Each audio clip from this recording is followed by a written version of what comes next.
Hit and run कानून में हुए संशोधन के बाद देश भर में ट्रक ड्राइवर इसे काला कानून कहकर विरोध कर रहे हैं और इस देशव्यापी हड़ताल का असर उत्तराखंड में भी देखने को मिल रहा है।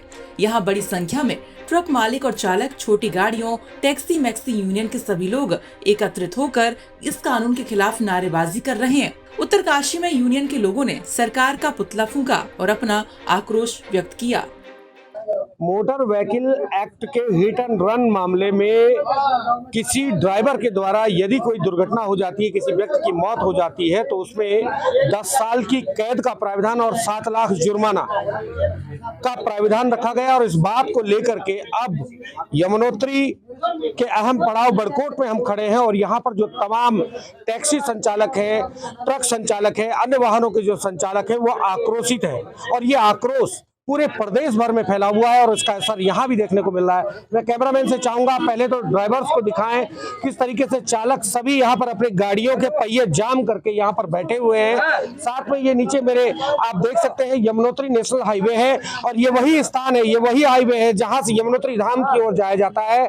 ये तमाम टैक्सियां यहाँ पर खड़ी हैं, बसेस खड़ी हैं, जहाँ जो है अभी शीतकालीन यात्रा का कुछ ही दिन पूर्व शंकराचार्य के द्वारा आगाज भी किया गया था।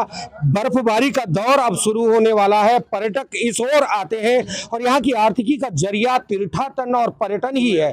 तो ये दोनों चीज अब प्रभावित होने वाली है क्योंकि आज से अनिश्चितकालीन हड़ताल पर यहाँ के टैक्सी जो संचालक हैं वो चले गए हैं। साथ में वाहनों की आवाजाही भी बाधित यहाँ पर दिख रही है। कुल मिलाकर के जो चक्का जाम इन्होंने किया है उसका असर यहाँ पर देखने को मिल रहा है। आप देख सकते हैं कितनी संख्या में यहाँ पर जो है टैक्सी संचालक खड़े हैं।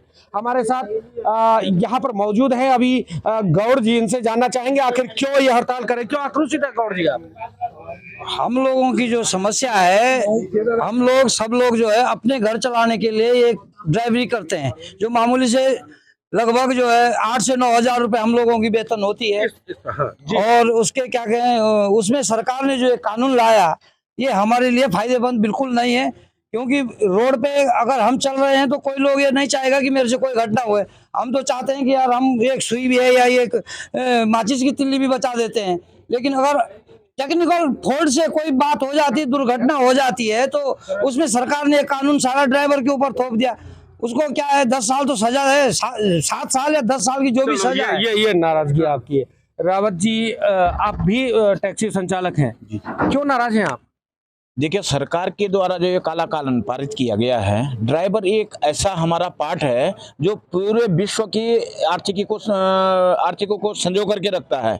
यानी कि आदान प्रदान का जो सवाल है वो ड्राइवर और चालकों से ही होता है। और सरकार ने जो काला कानून निकाला इसका पूरा घोर विरोध किया जाता है, क्योंकि कोई भी ड्राइवर ऐसा नहीं चाहता कि मेरे से कोई अनहोनी हो जाए। खुदा ना खास्ता कोई टेक्निकल प्रॉब्लम है उसमें ही, नहीं तो कोई चालक या कोई ऐसा मालिक नहीं जो ऐसा चाहता कि इस प्रकार की घटना हो। सरकार ने ये जो काला कानून पारित किया है इसका समस्त चालक घोर विरोध करते हैं, क्योंकि चालक अपने 5,000 10,000 में अपनी रोजी रोटी चलाते हैं और इतना बड़ा कानून यदि ड्राइवरों के ऊपर थोका जाता तो बिल्कुल इसका हम घोर विरोध करते हैं। नाराजगी है कि कोई भी चालक नहीं चाहेगा कि वो कोई दुर्घटना का कारण बने। टेक्निकल एरर होता है जिस वजह से दुर्घटना होती है, ऐसा कहना है संचालकों का। आप पदाधिकारी हैं शायद, क्या नाम है आपका? सर प्रणाम, मेरा नाम प्रवीण कुमार है, यमुना वैली टैक्सी यूनियन से सह सचिव भी हूँ।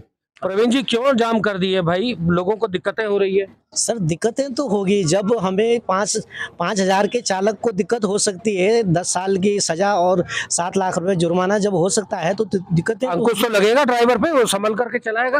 नहीं, अंकुश तो सर ठीक है, अगर यदि मैं रोड पे गाड़ी चला रहा हूँ या मेरे चालक स्वामी गाड़ी चला रहे हैं तो ड्राइवर एक इतने उससे वो होता है कि सुई तक भी बचा देता है। मेरे देखने से तो खासकर 99% ड्राइवर की कोई गलती नहीं होती, क्योंकि 99% अगर नीचे एक तिनका भी दिखता है तो ड्राइवर बचाने की कोशिश करता है। लेकिन सरकार ने जो है ये काला कानून जो लागू किया है ये बहुत बड़ी ये दुख घटना है और मैं सरकार से भी यही निंदा करूंगा कि जब तक ये काला कानून हटता नहीं है तब तक हमारे जितने भी, ये मैं उत्तराखंड की बात नहीं कर रहा हूँ, मैं पूरे भारतवर्ष की बात करूंगा कि तब तक ये हमारी हड़ताल जारी रहेगी। और मैं चाहता हूँ सरकार से कि इसको जल्दी से जल्दी अपने उसमें तत्काल संज्ञान लें और ये काला कानून हटा दिया जाए। हमारे साथ वरिष्ठ वाहन संचालक भी हैं, आपसे भी जानना चाहेंगे। सर, पहले तो विषय से हट करके एक चीज़ आपसे जानना चाहेंगे, आर्थिकी का जरिया है क्या यहाँ का? यहाँ का जो आर्थिक जरिया है, जो हमारे जवान लिखे पढ़े हैं सारे, आजकल नौकरी किसी को मिल नहीं रही है, तो सब बेरोजगारों ने अपने लिए छोटी मोटी टैक्सी मैक्स या कोई भी चीज़ें उन्होंने खरीदा है। तो सरकार ने इस बीच में काला कानून लाया है कि जो गाड़ी ड्राइवर एक्सीडेंट करेगा उसके ऊपर 10 साल की सजा। नहीं, मैं विषय से इतर होने की बात कर रहा था।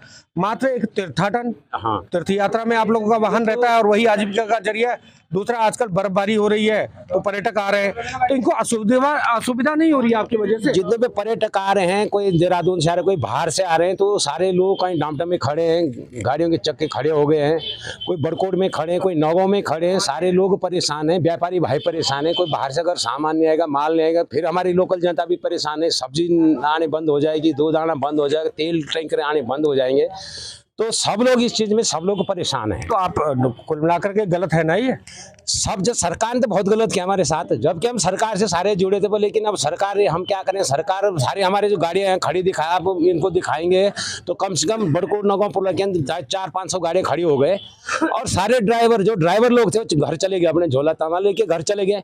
अब उन्होंने कहा कि भाई हम बेरोजगार आदमी, 5,000 के लोग तनख्वाहकारी हैं और उसके ऊपर कोई एक्सीडेंट हो जाता है, कोई मामूली हो जाता है, कोई भी चीजें हैं, तो ड्राइवर अपने घर से 7 लाख रुपए कहाँ से देगा? वो 10 साल के साथ उसके बच्चे कौन पालेगा?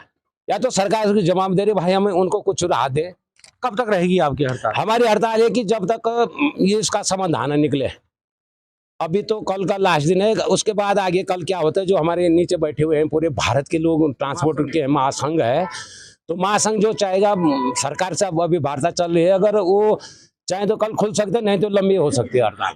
हमारे साथ ये बाबूजी हैं टैक्सी यूनियन के। क्या नाम है आपका? मेरा नाम सुनील खंडवाल है।